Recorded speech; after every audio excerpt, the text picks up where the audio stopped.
നമ്മുടെ ശശി തരൂർ സർവേകളിലൊക്കെ ഒന്നാമനായി നിൽക്കുന്ന ആളാ. അദ്ദേഹം പറയുന്നത് സുധാകരനെ മാറ്റേണ്ട കാര്യമില്ലെന്നാ. അതിനൊരു കാരണമുണ്ട്. അതായത് ഈ അദ്ദേഹത്തിന്റെ പോഡ്കാസ്റ്റും ഒക്കെ ആയിട്ട് വിവാദം ഉണ്ടായപ്പോൾ ആദ്യഘട്ടങ്ങളിൽ ശശി തരൂരിനെ ഒന്ന് പിന്താങ്ങി സംസാരിച്ച ആളാണ് നമ്മുടെ സുധാകരൻ. അതുകൊണ്ടായിരിക്കണം, ആ സ്നേഹം കൊണ്ടായിരിക്കണം അദ്ദേഹം മാറേണ്ട കാര്യമില്ല എന്ന് ശശി തരൂർ പറയുന്നത്. തരൂർജി മറ്റൊരു കാര്യം കൂടെ പറയുന്നുണ്ട്, കോൺഗ്രസിൽ ഐക്യം വേണം, നേതാക്കൾക്കിടയിൽ ഐക്യം ഉണ്ടാവണം. അക്കാര്യത്തിൽ അദ്ദേഹം നിർബന്ധ ബുദ്ധിക്കാരനാണ്. പാർട്ടിക്കുള്ളിൽ യാതൊരു അഭിപ്രായ വ്യത്യാസവും ഉണ്ടാകാൻ പാടില്ല, ഐക്യം പുലർന്നേ പറ്റൂ. അത് ഉദ്ദേശിച്ചാണ്, അല്ലെങ്കിൽ അതിനുവേണ്ടിയാണ് അദ്ദേഹം കഴിഞ്ഞ ദിവസം ഇന്ത്യൻ എക്സ്പ്രസിന് ഒരു പോഡ്കാസ്റ്റ് അനുവദിച്ചത്. അതുകൊണ്ട് കോൺഗ്രസിലെ ഐക്യം വേണ്ടതുപോലെ അങ്ങോട്ട് ശരിയാവുന്നില്ലെങ്കിൽ വീണ്ടും 2 അഭിമുഖം കൂടി കൊടുക്കാൻ അദ്ദേഹം തയ്യാറാണ്. പോഡ്കാസ്റ്റോ അഭിമുഖമോ എന്ത് വേണമെങ്കിൽ അതിന് അദ്ദേഹം തയ്യാറാണ്. അദ്ദേഹത്തിന് ഒറ്റക്കാര്യത്തിലേ നിർബന്ധമുള്ളൂ, പാർട്ടിയിൽ നേതാക്കൾക്കിടയിൽ ഐക്യം വേണം. അക്കാര്യത്തിൽ അദ്ദേഹം യാതൊരു വിട്ടുവീഴ്ചയ്ക്കുമില്ല. ഇന്ത്യൻ എക്സ്പ്രസിന് കൊടുത്ത പോഡ്കാസ്റ്റിൽ പ്രവർത്തക സമിതിയെക്കുറിച്ചൊക്കെ ചിലതൊക്കെ പറഞ്ഞു. ഇനി അത് പോരാ എന്നുണ്ടെങ്കിൽ, ഐക്യത്തിനെ അത് മതിയാവുന്നില്ലെങ്കിൽ വേണമെങ്കിൽ രാഹുൽ ഗാന്ധിയെക്കുറിച്ചും 2 വർത്തമാനം പറഞ്ഞേക്കാം. അതാണ് തരൂർജിയുടെ നിലപാട്.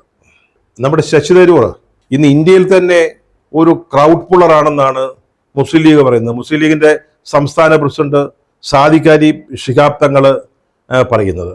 അദ്ദേഹത്തെ കൂടെ നിർത്തണം, UDF ഉപയോഗിക്കണം. ഇനി അദ്ദേഹം കൂടെ നിൽക്കുന്നില്ല, പുറത്തു പോവുകയാണെങ്കിൽ അദ്ദേഹം എവിടേക്കായിരിക്കും പോവുക? അതൊരു ചർച്ചാ വിഷയമാണ്. BJP ചിലപ്പോൾ സ്വീകരിച്ചേക്കാം, പക്ഷെ ഞാൻ BJPയിലേക്ക് ഇല്ല, എൻ്റെ ആശയങ്ങൾക്കും എൻ്റെ നിലപാടുകൾക്കും യോജിച്ച പാർട്ടിയല്ല എന്നാണ് ശശി തരൂർ തന്നെ പറയുന്നത്. പിന്നെ ഇവിടെ പോവും? LDF ആണോ? LDFിൽ പോയിട്ട് എന്ത് കിട്ടാനാ? ഇപ്പൊ ആളുകൾ പുറത്തുനിന്ന് കൈയടിക്കുന്നുണ്ട്. അതായത് കോൺഗ്രസിൽ കലക്കമുണ്ടാക്കാൻ ശശി തരൂർ ശ്രമിക്കുമ്പോൾ അതിനെ അവർ കൈയടിച്ച് പ്രോത്സാഹിപ്പിക്കും. പക്ഷെ അകത്തോട്ട് ചെല്ലുമ്പം കളി മാറും.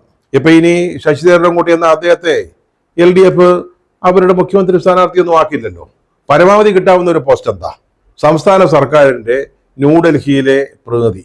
അവിടെ ഇപ്പോൾ ആളുണ്ട്, പ്രൊഫസർ KV തോമസ് ഉണ്ട്. അത് മാത്രമല്ല, ഇനി എത്ര 1.5 വർഷം മാത്രമാണ് അവശേഷിക്കുന്നത്. അപ്പോ ഈ ക്രൗഡ് പുള്ളർ എന്ത് ചെയ്യും? അല്ലെങ്കിൽ ക്രൗഡ് പുള്ളറെ എന്ത് ചെയ്യും? ലീഗിന് ആലോചിക്കാവുന്ന ഒരു കാര്യമുണ്ട് കേട്ടോ. വേണമെങ്കിൽ അദ്ദേഹത്തെ ലീഗിൽ എടുത്താലും മതി. ലീഗ് എന്ന് പറയുന്നത് മുസ്ലിം വിഭാഗത്തിൽപ്പെട്ടവർക്ക് മാത്രം ഉള്ളതാണെന്നൊന്നും ആരും പറയുന്നില്ലല്ലോ. നമുക്കൊരു UC രാമൻ MLA ഉണ്ടായിരുന്നു, അതിനുമുമ്പ് മറ്റൊരു രാമൻ MLA ആയിട്ട് വന്നിട്ടുണ്ട്. അതുപോലെ തരൂർജിയെ ലീഗിന് സ്വീകരിക്കാം. എന്നിട്ട് അടുത്ത നിയമസഭാ തെരഞ്ഞെടുപ്പിൽ ഏതെങ്കിലും ഒരു സീറ്റിൽ, ഏത് സീറ്റ് ചോദിച്ചാലും കോൺഗ്രസ് കൊടുക്കുമെന്നാണ് എൻ്റെ ഒരു വിശ്വാസം. എന്നിട്ട് നിയമസഭയിൽ കൊണ്ടുവന്നിട്ട് പിന്നെന്ത് വേണമെന്നുള്ളത് നമുക്ക് അപ്പോൾ തീരുമാനിക്കാം. പക്ഷേ ക്രൗഡ് പുള്ളറെ അങ്ങനെ വെറുതെ വിട്ടുകളയരുത്.